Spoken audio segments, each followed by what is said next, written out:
it is time for our watch party. I gotta get the timestamp. I don't want to make that the soundbite every time you do that. Oh God. Quick note: I listened to a air horn cover of Cruel Angel's Thesis. Please look it up. I hate myself. Okay.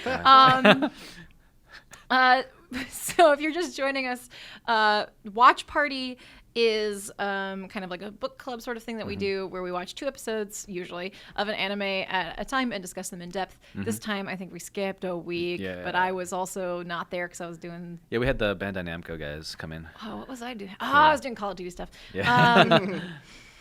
So now we're discussing 4 episodes of Psycho-Pass. It's a show that you guys voted on. We always like to do something that everybody can watch and everyone can enjoy. Although, as always, Psycho-Pass is very heavy and can be very gory and assaulty. So just keep that in mind. But we're about halfway through season 1. So, or a little bit more than halfway now. Yeah, a little bit more. Yeah. So if you want to, if you haven't watched it, stop now and you can go back and start watching and participate. So people write in. We have to go through this a little bit quickly, so I just want to spotlight what people wrote into us about Psycho-Pass. Yes, we had so many comments and breakdowns from you guys. Thank you for that. Yeah. But we can't put the whole thing on here. That's otherwise it would be a 2-hour podcast. I know. But thank you. I mean, we read them all, and I love it. So we took some of the parts and tried to make it fair for everyone. All right. So starting with episode 13. I should have said we're doing 13 through 16. But yeah. Tyler DeVore in the Facebook group says, "Admit it, the new opening song and animation is awesome." Yes. Yeah, I really didn't like the first one, so it was okay. I mean, I didn't hate the first opening, but I like the second one.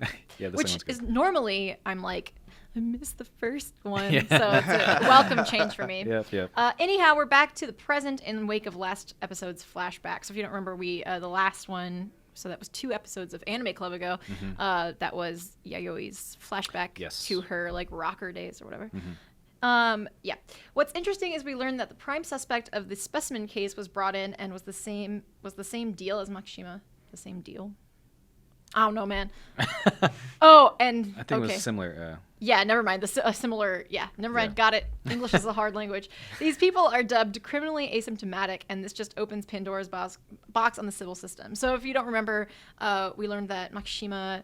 I think the more criminally active he gets, the lower his crime coefficient. So he got all the way down to 0, and so they're kind of this anomaly. People who are the criminally asymptomatic are an anomaly in the Psycho-Pass universe in that they can't be judged by the civil system. Yeah.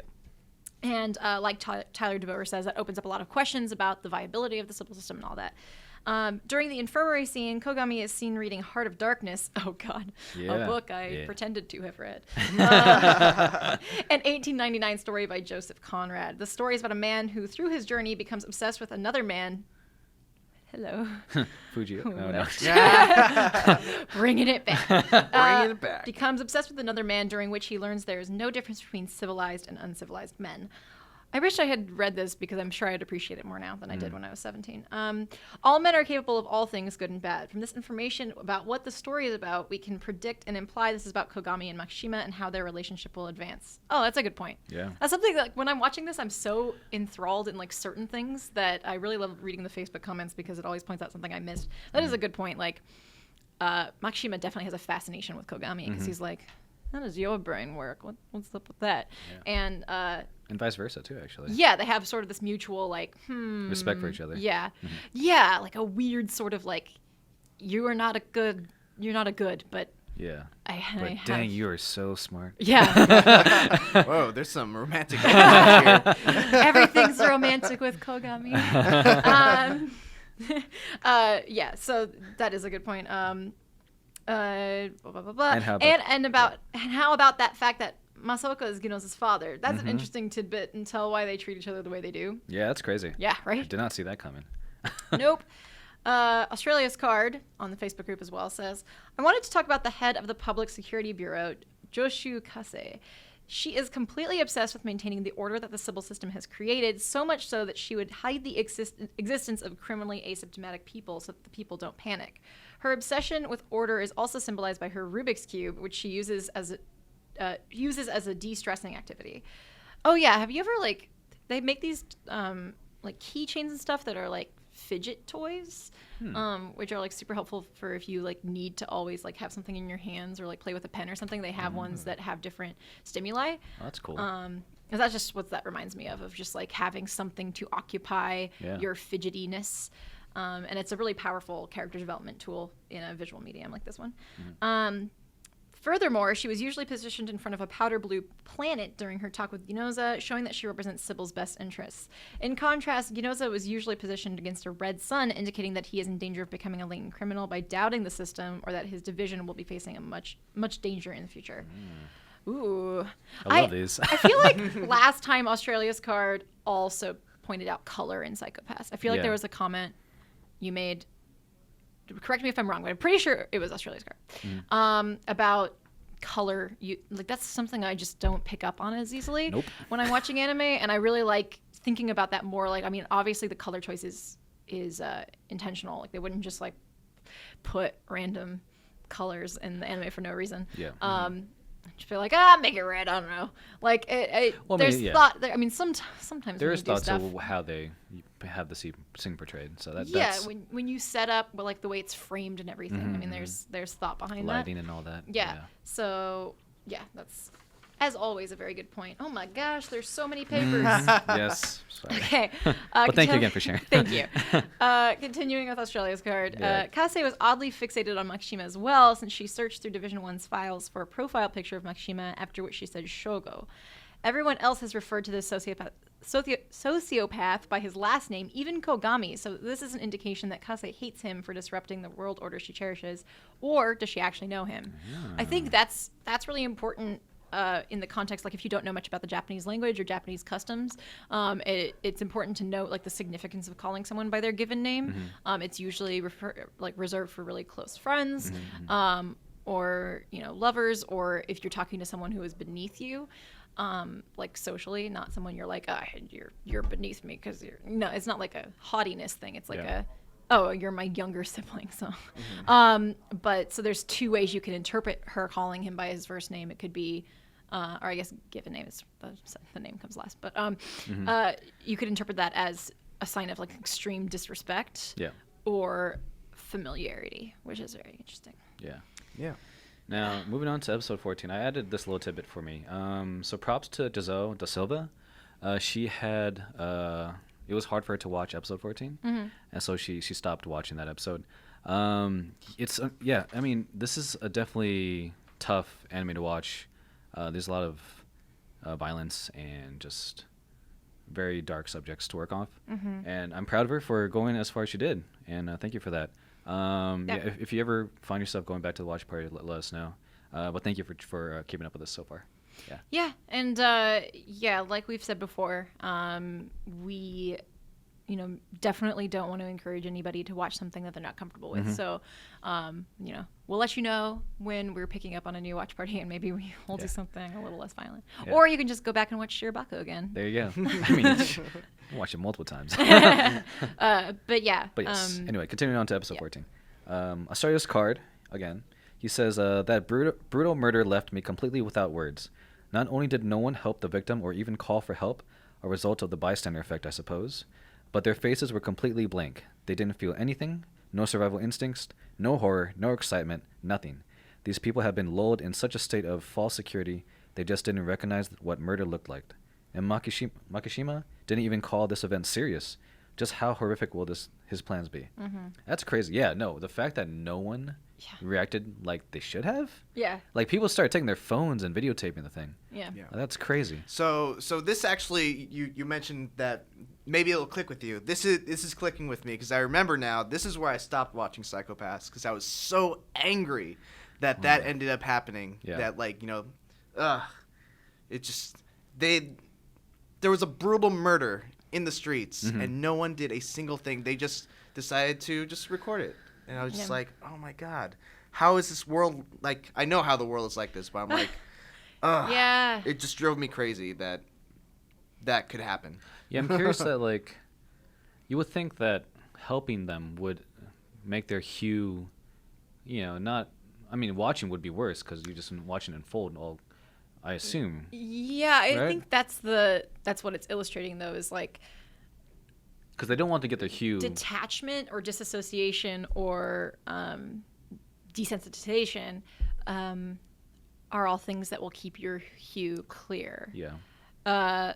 Whereas getting too deep into something, I mean, we've experienced that talking about the inspectors, like getting too close to something, even if it's to help. Yeah, you're right. That's the big question that the show has posed so far. I mean, this is something that I think about a lot, like with, I don't know, if you're reading comments on the internet so sometimes I'll go in and I'll be like, maybe I can change someone's mind. Yeah. And I'll go in and then it'll ruin my day.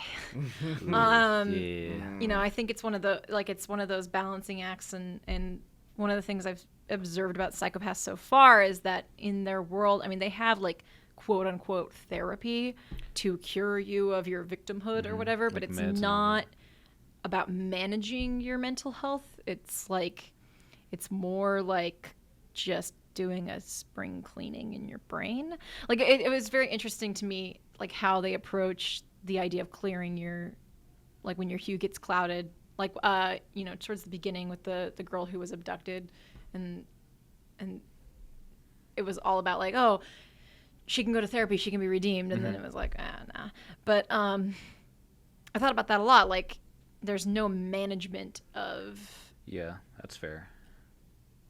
Like, you can't get involved because there's no way to manage the disillusionment that sometimes comes with seeing horrible things, even if you can help in some way.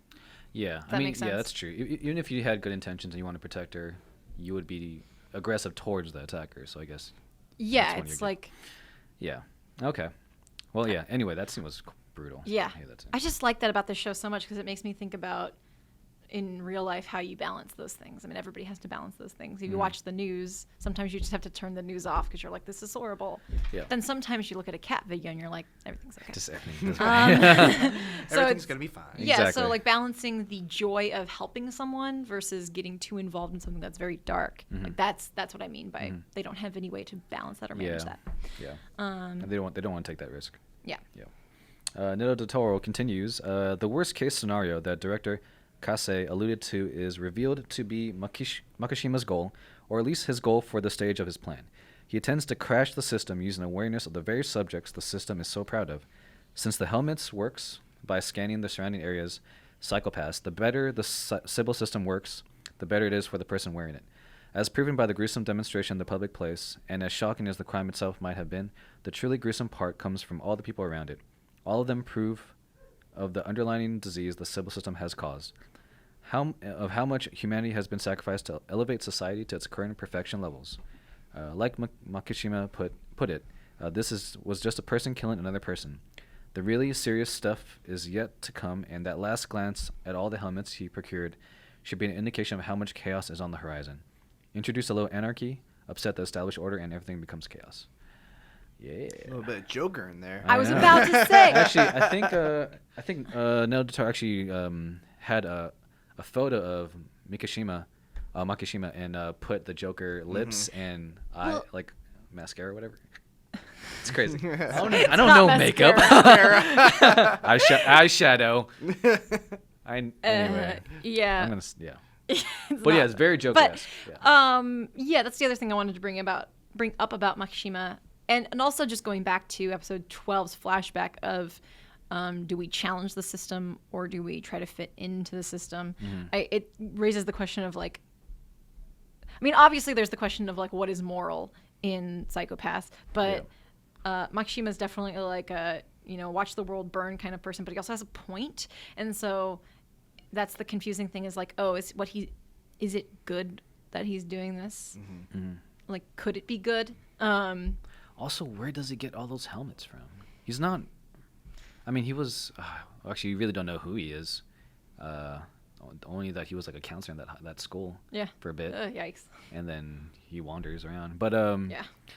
Yeah, I'm curious if they'll go deeper into like how he manages to, just take control of this whole operation. Yeah. In some fashion. Anyway. Yeah. But anyway, moving along. 15. We got to speed through 15 and 16 Yeah, because go for all it. of us have to go do something. Yes. Megan Murphy, shout outs to Megan Murphy, Kogami lover, as you should be. We see the town completely dissolve into chaos and in response to the helmets. While we've known about corruption in the system all along, this is the first time we see mass panic really spread like a virus throughout the people because of it, all within 7 hours. Yeah. People that have felt bullied by the system all along are fighting back and going crazy with free will. It's a violent Freudian nightmare, to say the least. Anyone get some serious The Purge vibes? If crime were legal for 24 hours, what would you do? Yeah, totally. While people, helmets or not, are causing crime, those defending themselves think they're equally as justified in their violent actions of self-defense. Ironically, even with an equalizer like the helmets, the world is still divided by us versus them. And that's kind of what I was getting at of, like, what is the moral, like, where is the moral compass of psychopaths? What is good guy, what is bad guy? Yep. Just as it was before, depending on one's hue, can humanity never escape this concept? Dear Makishima, why are you so freaking right a lot of the time? I feel very morally wrong agreeing with nearly everything you say, despite the murder and sociopathic tendencies. Obviously, that is not okay. Exactly. Thank you, Megan. But that's what makes him such an enticing character. We know he's evil in his actions, but can we really say his mindset is wrong? Oh man, sorry, I totally stole this thought just like a minute ago. Is he not wanting anarchy against the system? Is he not wanting anarchy against the system that we're witnessing is very much corrupt? What? Reading is hard. What?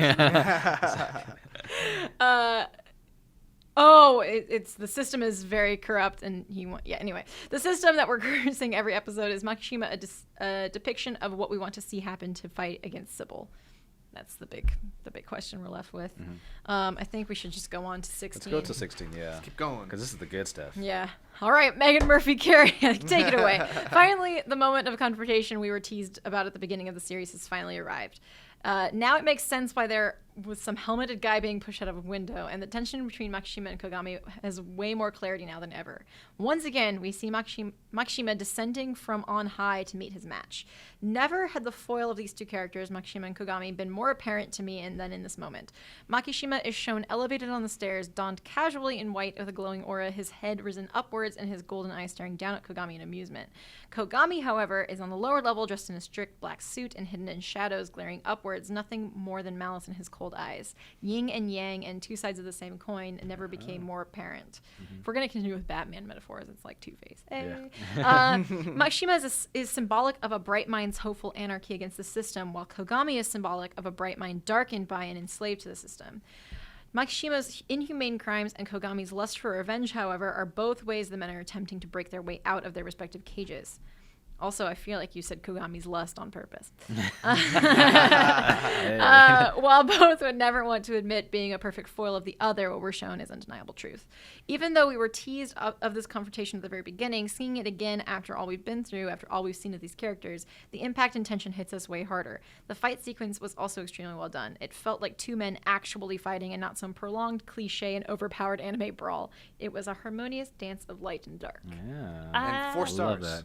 And then 4 stars on the review. Oh yeah, on the notes there's like a bunch of asterisks. I'm not sure where the asterisks came from. I think the it's just because she's highlighting that section under her. Oh, okay. Yeah. I thought there was like a curse word that was being bleeped out there.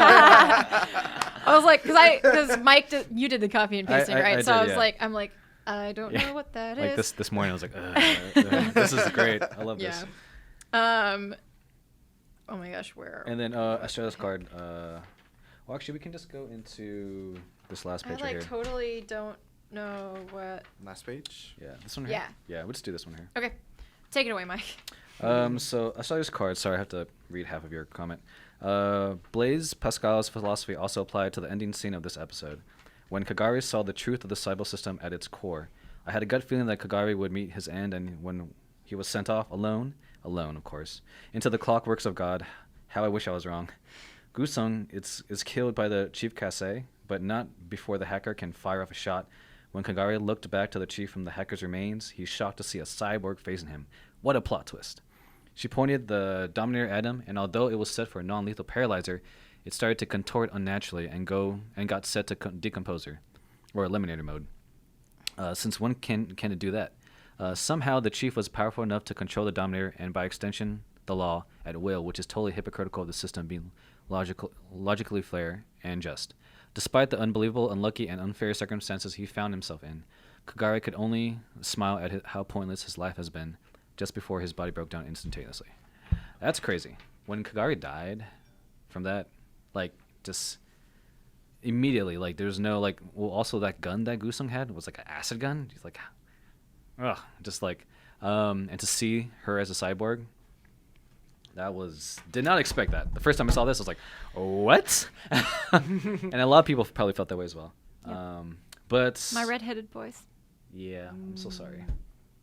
But he'll Look, live on. Kogami is the true supreme owner of my heart now. Okay. I mean, it goes Kamina.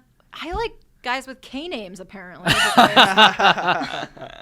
Kamina, Kogami, Kagari. My redhead. Yeah. Megan Murphy sums it up for me. I can't trust anything anymore. Rip, sweet angel. Yeah. That was unfortunate. I really like everything. He's like one of the most likable characters, and bam. Everyone I love dies. But yeah, yikes! The show's that's so a way heavy. to end our watch party right on that. Ooh, that big drop. I'm so excited for you guys to see the rest. You know, yeah. God, I wish I saw it. Yeah. Well, now it's time to catch up. It is. Now that you are inducted into the Anime Club officially.